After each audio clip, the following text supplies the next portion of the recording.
Morning, guys.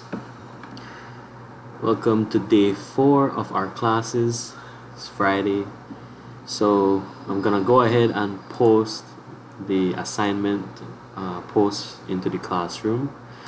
Remember to make sure each assignment is posted in its proper day depending on the video, right? If you haven't already, make sure you comment in the video post for today, day 4, your presence, like everyone else.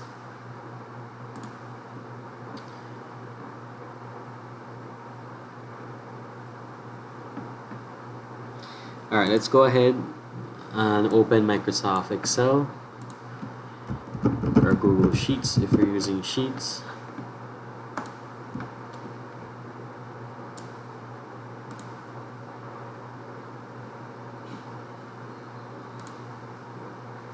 For today, we're going to cover a brief topic. It's going to be data validation. So the last sheet that we created on day 3 should be your class schedule. I only have about, I think, 18 submissions for that. And some of them are duplicates, so it's more like 16. So make sure you go ahead and try and do the assignments, alright? And then make sure you go and submit them when you can. Try and submit all the assignments before Easter break begins, alright guys, because I'm gonna check these stuff when the Easter break begins. Right, so it's not really due on the day that the video is uploaded, but just try and get it done before Easter break. And we have about, it's gonna be 8 days worth of content. We don't include the first day. So it's about 7 different assignments, and you guys notice a lot of the assignments, it's creating one file and then using that same file again on the next day.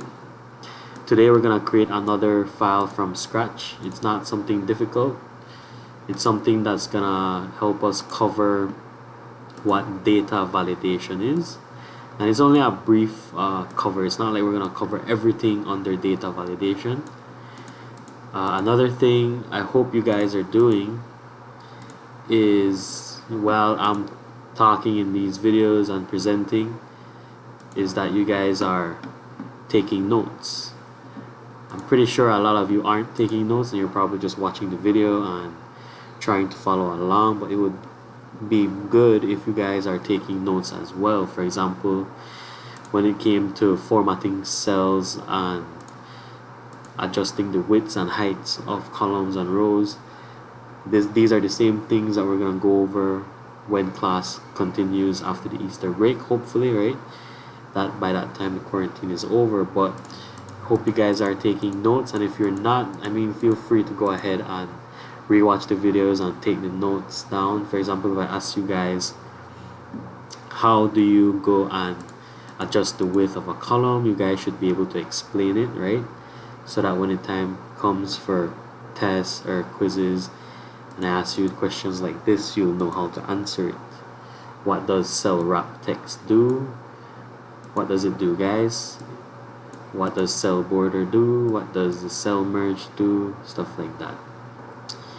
We didn't have IT yesterday. I think Thursdays are the days that we don't meet. We had our last session on Wednesday. So we continue today on a blank spreadsheet. Go ahead, open Excel and select a blank sheet. If you're using Sheets, make sure you have the Google spreadsheet open and ready to work with. So for today, we're gonna cover what data validation is. Just an example, one of the ways it can be used. There's many ways, but there's one that we're gonna cover for just today. Data validation, and if you break it down by the words, data meaning the information you enter into the spreadsheet, and validation to make sure that something is correct. It's basically making sure that when information is entered into the spreadsheet, that it's the information that you want to be entered. The reason why it's important is because, well, one of the reasons is because when you're working in Excel files, especially in companies or in real life jobs, a lot of times is that you're gonna be working on a spreadsheet and you're gonna end up sharing that spreadsheet with a coworker or maybe even a manager, and there'll be times when you'll have to work together with another person, and when you send them the spreadsheet and they start entering numbers or they start entering data, you want to try and ensure that they don't go and enter something wrong. Because if you send someone a sheet and let's say a whole day passes, they've been working, and it's tomorrow you get back the sheet and then you notice they entered the wrong information, that's like a whole day's work wasted because the data was not valid or it wasn't correct. So one of the ways that we can fix that or try and alleviate that is to use data validation in Excel. To use data validation, you click on the data tab up here, and there's a small icon found under the data tools section, and if you hover your mouse over there, it says data validation. And then if you read the description, you pick from a list of rules to limit the type of data that can be entered in a cell. So it's kind of like you're putting in safeguards as to what a person can enter, and you define what those information should be using this data validation rules.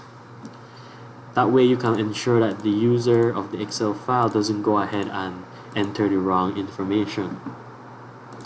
So we're going to go and create a sheet to show how to use data validation, and the example that we're going to do is, and rename your sheet please, and call the first sheet their food list.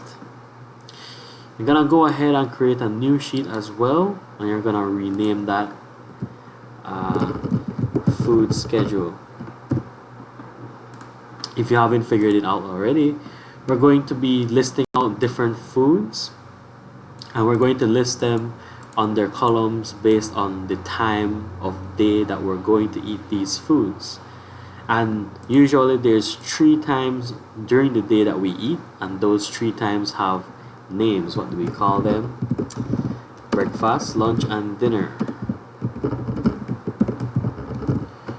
So the objective for today is to recreate this list. I want you to practice using data validation, but you're not going to send me this list with data validation. So what I'm going to do is I'm going to edit the width of the columns so that they can be a little bit wider.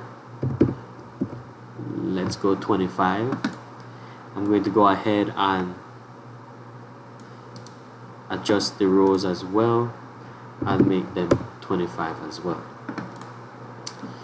So if you look at these headers here, we're gonna go ahead, select all the cells that we just created or just adjusted, sorry, and we're going to center everything as we've been doing so far. We're gonna highlight these headers here and we're gonna select bold just to make them look different from the information that we're gonna enter into the table. So let's go ahead and enter some breakfast items.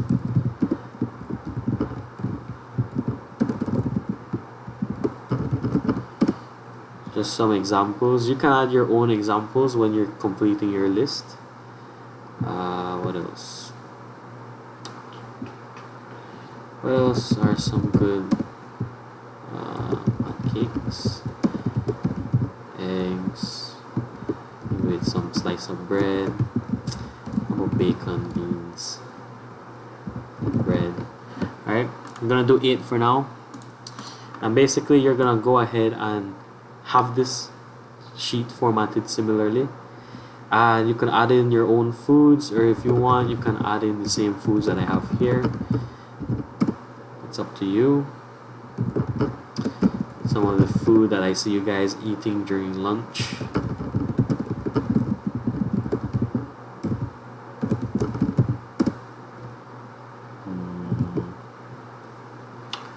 What else is another food I've seen people eating? Chicken fingers. Then for dinner, we're gonna go ahead and add some selections. I notice that dinner and lunch, I see some people eating the same thing sometimes. Sometimes I see people eating less, like turkey and beans and chicken sometimes. What else? Well, I'm gonna just put some of the same stuff that I see people eating from lunchtime. Maybe I see people eat some sandwich during the nights. Alright, so we got 3 columns, 3 different times that we eat during the day with a list of its own. So what we're going to do, and this is going to be in the next class, we're just trying to get this list ready for our next class. I'm going to show you how to do the data validation.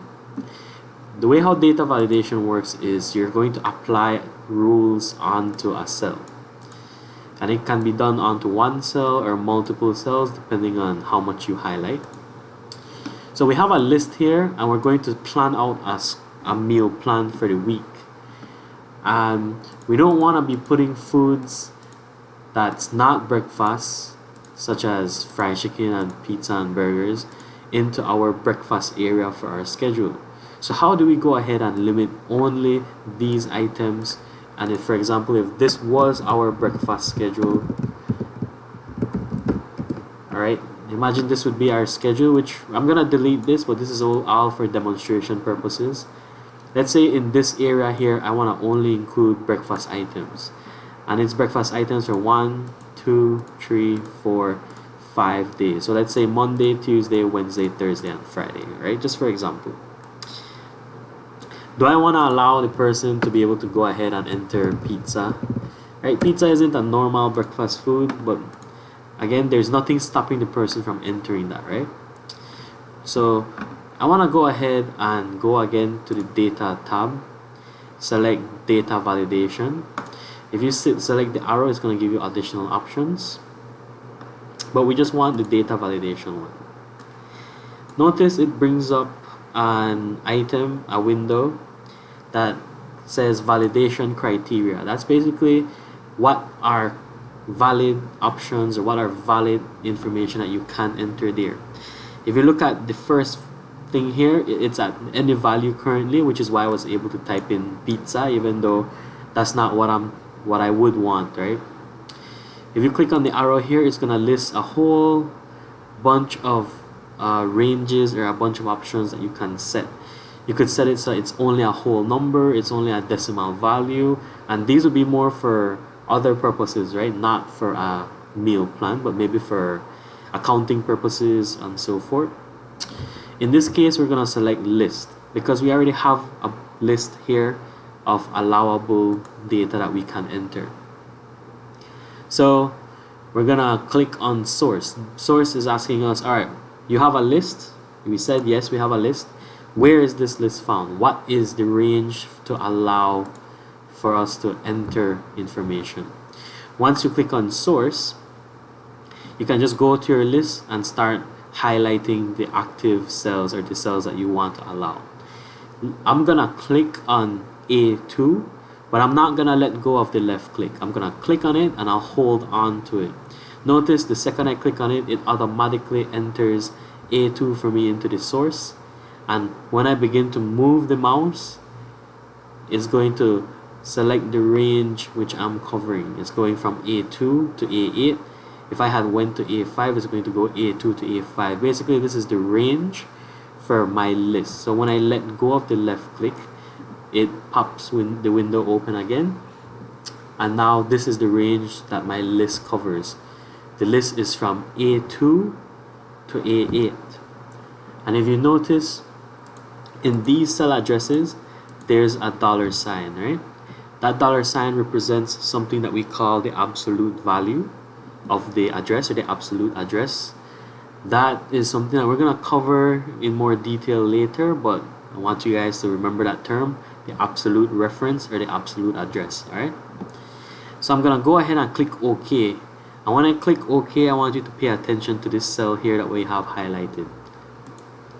Notice when I clicked OK, a little arrow appears here. Basically, when you click on this arrow, it returns the list for us to enter the information. So now, before we had to type in our food item, now we can select it from a list. And notice it's only the items from the list that we selected under breakfast. It doesn't have pizza here, right? So this does have a lot of advantages. One, the person can only select items that you decide to let them select. Two, you don't have to rewrite the items when you're shuffling your schedule. For example, if this was your schedule and on Mondays you eat pancakes, for next week you can just go ahead and change your schedule and say, alright, this week Monday I'm gonna eat tacos, and then you can go ahead and do that for the other cells as well. So I'm gonna do the same thing again, but this time it's being applied on multiple cells. Same thing, the source is still A2 to A8. Click OK, and now when I go to each cell, the arrow should appear up until the point that I did not apply the validation. And then another good thing with this is, if you add another item, you can just go ahead and reselect the list and put that as the data validation, right? So now we can go ahead and make sure that only breakfast items are being selected under the breakfast time for our schedule. Now, what happens if I go ahead and type in pizza now? If I press enter, it tells me this value doesn't match the data validation restrictions defined for this cell. So it tells you that, hey, you can't do that. Breakfast only, pizza is not found in the list that you provided for me, therefore pizza is not correct. So you can imagine now that there's a lot less room for errors, and it kind of helps to safeguard that the information that someone else puts in is actually the correct information, or at the very least it's not as wrong as it could be, right? So again, it tells me invalid because I'm clicking away. So I have to either delete it, leave it blank, or I put in a selection from the list itself. Alright, so that's basically how data validation works in this context. There's more ways of how data validation can work, but for just today, we're gonna just cover basically allowable list items. You could have done the same thing for lunch and dinner, and that's pretty much what we're going to do next class.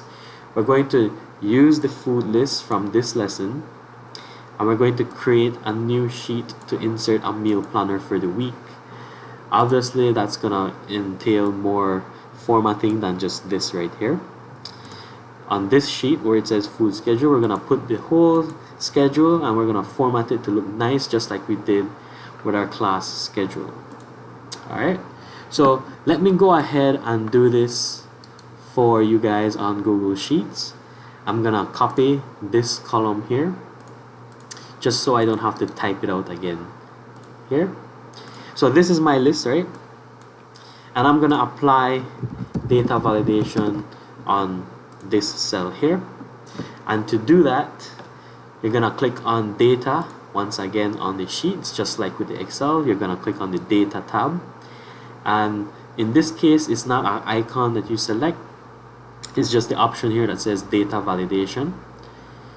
Click on that, and notice the window, it looks a little different from the Excel one, but it's pretty much the same functioning here. Data validation, this cell range in this case that we selected was A11, so that is where the validation will occur. Under criteria, it already selects list for us, list from a range. Again, you can select different stuff just like in Excel, and this block box here is where you actually select the list from. So it is in this box beside where it says list from a range. You're gonna go ahead and select A2 and drag the mouse all the way to A8 and then let go. The list is only from A2 to A8. The cell that's found on A11 is what we're going to apply the validation to. If you're not sure what we did, if you're kind of confused, rewatch the video again. Alright, it's worthwhile to rewatch this video again. So on invalid data, you can select to show a warning, and you can select to reject input, right? In the Excel, it rejects the input automatically. That is why when we put in pizza, it just stopped. For here, we're gonna select to reject the input. If you said just show warning, it's just gonna show a red flag when you put in pizza, even though it's not in the list. We wanna reject it completely, so we click save. And now the video has, not the video now, the cell has the little arrow here, so you can select your list item. So it's just like what we did just now. Now if I go ahead and add pizza now and I press enter, it's going to tell me the data you entered violates the rules. Okay, so it's just like the Excel one. You can only enter data that's in this list because you set it to be so using data validation. If I went and set the data validation to only show a warning, and then I put in pizza now, I can press enter, and notice it doesn't tell me no, but there's a little red line here, that little red flag that says invalid. The input must fall within the specified range. So that's the difference between rejecting the input and actually allowing the input, but it's still a message that says invalid. It just doesn't stop you from entering the data. Okay, so that's pretty much all we're gonna do today. I want you to go ahead. I'm gonna delete this. I want you to go ahead and create this list for me. Try and include 1, 2, 3, 4, 5, 6, 7 items under each time that we have our meals. Make sure to center everything and bold the column headers for me so that you can see it's a clear distinction between the column headers and the food items. Alright, so if you have any more questions, feel free to ask. If not, I'm gonna end the video and I'm gonna answer questions using the chat instead of on the video itself. Yeah, that's it for today. Make sure you go ahead and save this file as assignment 4. We're going to use it next class, which is on Monday, and we're gonna finish our schedule. Alright, that's why you need to save this, because we have our next sheet here where we're gonna work on the same file, and we're gonna put our food schedule on this sheet here. If you're finished, good. Make sure you go ahead and submit this. Alright, click on the form, submit your Excel file, or if you're doing it in spreadsheet, make sure you right click. When this is done though, don't go anywhere else, and then copy this, because I see some people, they went and clicked on home, and then I got this as the link. Someone copied this as the link, and when I get this, I go to my home page. I don't go to your sheet. It has to be this one with this long code here. That's the code for me to access your sheets, right? Again, you should have this done by today, because it's such a simple Excel file. All you have to do is just enter the food items and center everything and bold the headers, right? So it should be due by today. I won't penalize anyone if you don't send it in today. Like I said, get it done when you can. Alright, if you can't edit it, just go ahead and send a second one. I'm gonna check the second one. Alright, again, don't submit unless you're 100% sure you've finished the work. Alright, that way we don't have to always go back and forth. Alright, so just resubmit it again with the changes. Just start it over. It's gonna take like 5 minutes to finish, right? So just do it over again and submit it once more, and I'll check the second one that you submit. I'll ignore the first one. Alright guys, have a good weekend, stay safe, If you have any more questions, I'll still be online to chat here. Alright, see ya.